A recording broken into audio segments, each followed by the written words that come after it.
Hello everyone. आज हम class seventh की न्यू एनसीईआरटी एसएसटी की बुक जिसका फर्स्ट चैप्टर है the geographical diversity of India, उसका आज हम सेकंड पार्ट पढ़ेंगे। How the Himalaya were form an interesting story. तो हम इसमें ये पढ़ेंगे कि हिमालय कैसे बना, इसके पीछे एक इंटरेस्टिंग स्टोरी है। A long ago India was part of much bigger land mass called Gondwana. बहुत पुराने समय की बात है। इंडिया किसका पार्ट था? एक लार्ज लैंड मास का पार्ट था जिसका नाम है Gondwana. Where its neighbour was Africa. और वो कहाँ था? किसका नेबर था? वो अफ्रीका का नेबर था। At some point it brokes away. वो कुछ पॉइंट से धीरे धीरे करके टूटता गया और टूटने के बाद में वो कहाँ मूव होता गया? नॉर्थ की तरफ मूव होता गया। About 50 million year ago it reach the land mass of Eurasia. और 50 मिलियन ईयर एगो, पुराने समय की बात है, वो कहाँ पहुंच गया? यूरेशिया के पास पहुंच गया एंड कोलाइड विद इट, और वो उससे टकरा गया। इसके बाद क्या होता है? S India pushed against Eurasia the land mass between them crumpled. इसके बाद क्या हुआ? टकराने के बाद में वो फोल्ड हो गया, क्रम्पल्ड एंड रोस अप, और वो आगे की तरफ बढ़ा। Just like how the carpet wrinkles. जिस तरीके से हम कारपेट को झाड़ते हैं तो उसमें से रिंकल्स वगैरह निकलते हैं, उसी टाइप से ये हुआ। That's how the mighty Himalayan mountain were form. और इसी तरीके से हिमालय की फॉर्मेशन हमारी हुई। तो amazingly India is still pushing into Asia today. India किसका पार्ट है? एशिया का पार्ट है। Very slowly, about 5 centimetre each year. और ये कैसे बना? ये हर साल 5 सेंटीमीटर बना। हर साल कितना बना? 5 centimetre, which is much slower than the rate at which your hair grow. ये हमारे हेयर ग्रो से भी बहुत स्लो इसका रेट था। This means the Himalaya are still growing tallers just tiny bit each year. और हिमालय भी बहुत धीरे धीरे करके बढ़ा। ये हर साल 5 मिलीमीटर बढ़ा, अबाउट ओवर अ मिलीनियम। और एक मिलीनियम में होते हैं 1000 ईयर, और यानी कि एक मिलीनियम में ये बढ़ा 5 मीटर। इसका जो रेट था बहुत ही स्लो था। तो अब हम नीचे देखते हैं। नीचे हमारा एक फोटो दे रखा है, folded layer of Himalayan rock. इसमें ये बताया गया है जो हिमालय है वो एक फोल्ड माउंटेन है। अब हम नीचे आते हैं तो पढ़ते हैं डोंट मिस आउट। इसे हम मिस नहीं कर सकते। The word Himalaya is the combination of 2 Sanskrit word. जो हिमालय हमारा जो शब्द है वो 2 संस्कृत के शब्दों से मिलकर बना हुआ है। हिमा का मतलब होता है स्नो, और आल्या का मतलब होता है अबॉर्ड और ड्वेलिंग। अबॉर्ड ऑफ स्नो, इसका मतलब ये होता है कि इसमें साल भर बर्फ ही बर्फ जमी रहती है, उसे कहते हैं अबॉर्ड ऑफ स्नो। अब आगे हम देखते हैं। Himalaya are broadly categorise into 3 main ranges. Himalaya को 3 कैटेगरी में बांटा जाता है। द हिमाद्री, हिमाद्री को ग्रेटर हिमालय भी कहा जाता है, are the highest and the most rugged part of the range. यानी ये क्या है? बहुत ऊंची है एंड मोस्ट रच्ड है। मतलब इधर क्या है? बहुत ही ज़्यादा ऊबड़ खाबड़ है ये। Home to towering peaks like Mount Everest. और यहाँ पर माउंट एवरेस्ट और कंचनजंगा 2 हाईएस्ट पीक हैं। माउंट एवरेस्ट की जो ऊंचाई है वो 8848 मीटर है, और कंचनजंगा की जो ऊंचाई है वो है 8598 मीटर है। कंचनजंगा सिक्किम में लोकेटेड है, और माउंट एवरेस्ट हमारा नेपाल एंड तिब्बत वाले रीजन में लोकेटेड है। This region remains snow cover throughout the year. और इस वाले रीजन में क्या होता है? पूरे साल भर स्नो जमी हुई रहती है। Life here is tough. और यहाँ की जो लाइफ है बहुत ही मुश्किल है। And there are not many human settlement. और यहाँ पर ह्यूमन सेटलमेंट बहुत ही कम देखने के लिए मिलता है, ना के बराबर। द हिमाचल, हिमाचल में अब हम आते हैं तो यहाँ पर लोअर हिमालयास। ये किसका? लोअर हिमालयास। इसे लोअर हिमालय के भी नाम से जानते हैं। Lie south of the greater Himalaya. ये ग्रेटर हिमालय के साउथ में आता है। And have a more moderate climate. यहाँ का जो क्लाइमेट रहता है कैसा रहता है? मॉडरेट रहता है, मतलब बीच का रहता है। Allowing rich biodiversity. यहाँ पर जो बायोडाइवर्सिटी देखने के लिए मिलती है वो ज़्यादा बायोडाइवर्सिटी, हमें अलग अलग तरीके के प्लांट एनिमल हमें देखने के लिए मिलते हैं। ह्यूमन हैबिटेशन भी यहाँ पर है, मतलब यहाँ पर लोग भी रहते हैं। पॉपुलर हिल स्टेशन है यहाँ पर नैनीताल जो उत्तराखंड में लोकेटेड है, दार्जिलिंग वेस्ट बंगाल में, शिमला हिमाचल प्रदेश में, मसूरी उत्तराखंड में। ये सारे हमारे क्या हैं? हिल स्टेशन हैं। इसके बाद हम आते हैं इसकी तीसरी रेंज पर, शिवालिक। शिवालिक क्या है? The outer Himalayas. ये आउटर हिमालय के नाम से जाना जाता है। Forms the outer most and lower most range. ये आउटर मोस्ट मतलब सबसे बाहर वाली और सबसे नीचे वाली रेंज है। कंसिस्टिंग ऑफ रोलिंग हिल्स, मतलब इस पे जो हिल्स हैं वो कैसी हैं? रोलिंग है, रोल हुई हुई हिल्स हैं एंड डेंस फॉरेस्ट, और यहाँ पर जो फॉरेस्ट है वो कैसा है, बिल्कुल घना है। These foothills are rich in wildlife, यहाँ पर वाइल्ड लाइफ देखने के लिए मिलते हैं। Serving as a transition zone, यहाँ पर एक ट्रांजिशन जोन है, the Himalaya and Gangetic plains, यानी हिमालय और गंगा के बीच वाला जो प्लेन है उस जोन को किस नाम से जानते हैं, ट्रांजिशन जोन्स, और इसको नॉर्थन प्लेन्स भी कहते हैं। इसके बाद अब देखेंगे, नीचे आएंगे तो don't miss out. Don't miss out में हमें एक हाउस दे रखा है, कातकुनी हाउस। कातकुनी हाउस कहाँ पर है, द हिमाचल प्रदेश में। द ट्रेडिशनल हाउस, ये क्या है, बहुत ही पुराना मतलब परंपरा के हिसाब से बनाया गया हाउस है। Traditional house construction method in the western Himalayas region is known as Kathkuni और Dhajji Dewari style of house. इसे कातकुनी हाउस और ढाजी डावरी हाउस के नाम से भी जाना जाता है। ये कहाँ पर देखने के लिए मिलेगा, हमें वेस्टर्न हिमालयन रीजन में देखने के लिए मिलेगा। A combination of locally available stone and would, और ये किससे बनाया गया है, स्टोन एंड वुड से बनाया गया है। Which not only keep the house warm, ये हाउस को बल्कि गर्म ही नहीं रखते बट उसको अर्थक्वेक से, जो छोटे मोटे जो अर्थक्वेक आते हैं उससे भी बचाने का काम करते हैं। कातकुनी हाउस का दूसरा नाम क्या है, डाजी डावरी स्टाइल ऑफ हाउस। इसके बाद अब नेक्स्ट आते हैं तो देखते हैं कुछ फोटोज दे रखी हैं हमें। The great Himalayan national park in the Himachal Pradesh has a wide diversity of flora and fauna. एक ग्रेट हिमालयन नेशनल पार्क है जो हिमाचल प्रदेश में लोकेटेड है। यहाँ पर हमें अलग अलग टाइप के प्लांट और एनिमल देखने के लिए मिलते हैं, यानी कि फ्लोरा एंड फोना। इसके बाद the park has been declare, और ये जो पार्क है उसने डिक्लेयर कर दिया है, डिक्लेयर कर दिया गया इस पार्क को a wide heritage site of UNESCO, मतलब इसको यूनेस्को में शामिल कर लिया गया है। The biodiversity of the park is being preserve by the government as well as the village community that live inside the park, और इसकी जिम्मेदारी, इसको बचाने की जिम्मेदारी सरकार की और जो उसके आसपास जो गांव वाले रहते हैं उन सब की है। और अब हम कुछ फ़ोटोज़ देख लेते हैं। जैसे इसमें फर्स्ट वाली जो फ़ोटोज़ दे रखी है वो उसमें बताया था ग्रेट हिमालयन नेशनल पार्क, ये ग्रेट हिमालयन नेशनल पार्क है फर्स्ट वाली फ़ोटो में। सेकंड वाली फ़ोटो में हमें एक बर्ड दे रखी है, हिमालयन मोनाल, ये मेल है। इसके बाद थर्ड वाली जो फ़ोटो हमें दे रखी है उसमें मोनेस्ट्री इन लद्दाख, ये लद्दाख का मोनेस्ट्री है जो मठ है।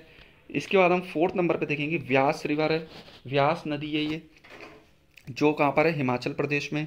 इसके बाद फिफ्थ वाली फ़ोटो में स्नो लिपर्ड है जो फिफ्थ वाली फ़ोटो में दिखाया गया है। सिक्स्थ वाली फ़ोटो में display of produce local market दिखाई गई है, हिमालय। रोडोडेंड्रॉन, अब रोडोडेंड्रॉन क्या होता है, एक फ्लावर होता है। इस टाइप ऑफ शरबत, इससे एक स्पेशल टाइप का शरबत बनाया जाता है इस फ्लावर से। अब हम देखते हैं आगे, the cold desert of India, तो इंडिया में जो कोल्ड डेजर्ट है उसका नाम है Ladakh. The word desert immediately evokes an image of hot places, अब जब भी हम डेजर्ट का नाम सुनते हैं तो हमारे दिमाग में केवल हॉट प्लेसेस का ही आता है, लेकिन ऐसा नहीं है। हॉट डेजर्ट जो है वो थार डेजर्ट है और कोल्ड डेजर्ट जो है वो लद्दाख है। There however there is also a cold desert and have one in India. Ladakh is a cold desert whereas winter temperature drop below -30°C. Ladakh में का सर्दियों में जो टेम्परेचर ड्रॉप हो जाता है वो कितना गिर जाता है, -30°C। There is very little rainfall, वहाँ पर बहुत कम बारिश होती है। एंड लैंडस्केप इज रस्ट, और वहाँ की जो ज़मीन है वो भी कैसी है, बहुत ही ऊबड़ खाबड़ है।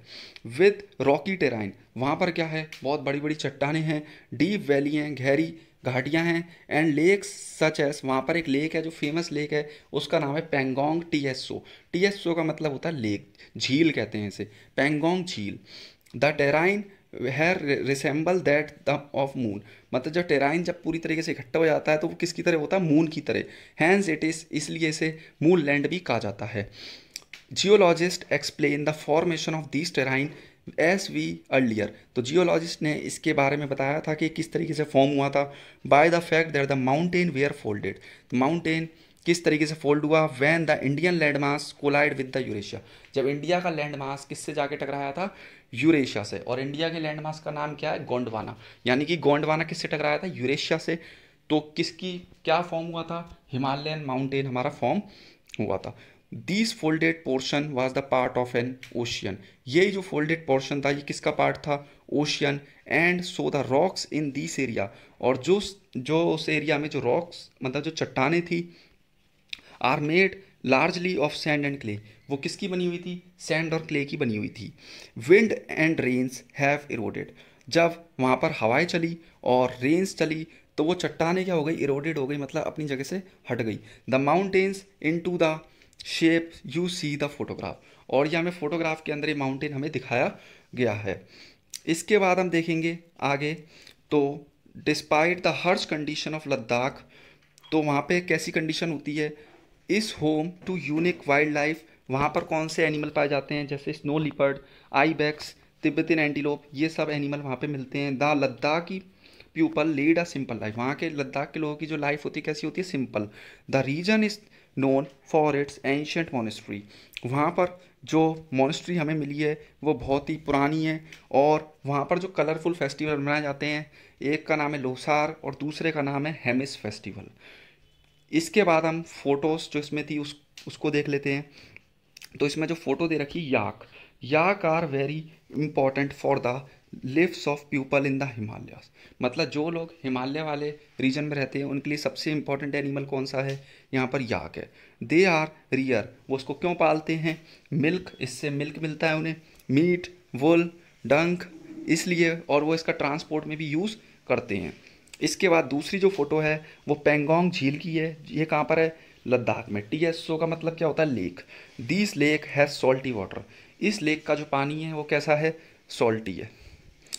Unlike most other lakes the saltiness is a result of the minerals, saltiness, इस सॉल्ट होने का रीज़न क्या है, क्योंकि इसके अंदर जो मिनरल्स हैं वो डिज़ोल्व हैं।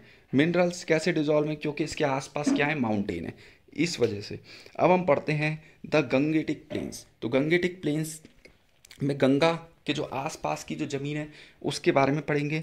As we move southward, as we move southward from the Himalaya we reach the vast and fertile Gangetic plains, तो हमें जो गंगा के जो आसपास की जो ज़मीन दिखाई देती है वो बहुत ही फर्टाइल है, एग्रीकल्चर के लिए अच्छी है। These plains have been important part of history, और ये जो प्लेन्स है ये हिस्ट्री के लिए बहुत ही एक इम्पॉर्टेंट पार्ट है, and civilisation of India, Bharat की सभ्यता के लिए। These plains are nourish by mighty rivers, और यहाँ से क्या है, mighty river originate from the Himalaya providing a vital lifeline of water, Himalaya से रिवर निकलती हैं, नदियाँ निकलती हैं, जैसे the Ganga, the Indus, the Brahmaputra river system, और इंडिया में जो बड़ी नदियाँ हैं Ganga, Indus, Brahmaputra, along with their extensive network of tributary, और इनका क्या है, इनकी बहुत सारी छोटी छोटी सहायक नदियाँ हैं जो फैली हुई हैं। enrich the soils of with minerals, और इनके इनके आसपास की जो मिट्टी है वो कैसी होती है, वो उपजाऊ होती है, उसमें मिनरल्स हाई क्वांटिटी में पाया जाता है। Making the region highly fertile, उसके आसपास का जो रीजन होता है वो कैसा होता है, फर्टाइल होता है। आइडियल फॉर एग्रीकल्चर, वह एग्रीकल्चर के लिए, खेती के लिए बहुत ही आइडियल होता है। The river brings them minerals with enrich the soils enabling abundant agriculture, वो एग्रीकल्चर के लिए बहुत ही अच्छी होती है। The river are also source for generating electricity, और नदियाँ क्या करती हैं, इलेक्ट्रिसिटी को भी जनरेट करती हैं। A large portion of India population lives in these plains, और इंडिया का बहुत बड़ी पॉपुलेशन, बहुत बड़ी जनसंख्या इस वाले एरिया में क्या करती है, रहती है। इसके बाद हम आगे देखेंगे, कुछ फोटोज़ दे रखी हैं हमें, modern agriculture practice in these plain. तो मॉडर्न एग्रीकल्चर अब किससे की जाती है, ट्रैक्टर से भी की जाती है, मशीनों से भी की जाती है, अलग अलग टाइप की, तो ये बता रखा है। दूसरा जो हमें फोटो दे रखा है, aerial views of Delhi, Delhi का एरियल व्यूज़ है। दिल्ली में कौन सी रिवर फ्लो करती है, यमुना, तो उसका हमें दिखाया गया टॉप पर राइट की तरफ दे रखी है, टॉप राइट पर। इसके बाद मल्टी क्रॉपिंग कहाँ पर होती है, उत्तर प्रदेश में अलग अलग टाइप की क्रॉप लगाई जाती हैं।